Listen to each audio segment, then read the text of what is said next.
கும்பிட்டுட்டு குளத்தங்கரைக்கு போகணும். இந்த குளத்தின் பேர் வந்து அக்னி தீர்த்தம் அப்படின்னு சொல்லிட்டு சொல்கிறாங்க. ஏனென்றால் போருக்கு வந்து போகும்போது சிவபெருமான் பிள்ளையாரை வணங்காமல் போனதால் அவர் தேர் உடைஞ்சு இங்கே விழுந்ததாகவும் அதனால் இந்த அக்னி குளம் உருவானது அப்படின்றதுக்காக ஐதீகமாக சொல்கிறாங்க. இந்த குளத்தில் தவளைங்க மட்டும் இருக்காது, ஏனென்றால் அதோட சூடு தாங்காமல் அது இறந்து போயிடும் அப்படின்ட்டு நம்மக்கிட்ட வந்து இன்ஃபார்ம் பண்ணியிருந்தாங்க.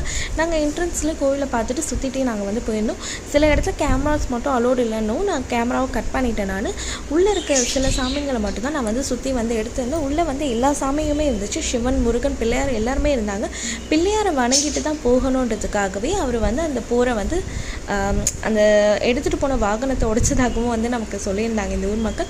முருகர் எல்லாரும் சாமியுமே இருந்தாங்க. எல்லா சாமியுமே வந்து கும்பிட்டுட்டு இருந்தோம். இந்த கோயில் இருக்க ஒவ்வொரு சாமிக்குமே ஒவ்வொரு கதைகளும் இருக்குது.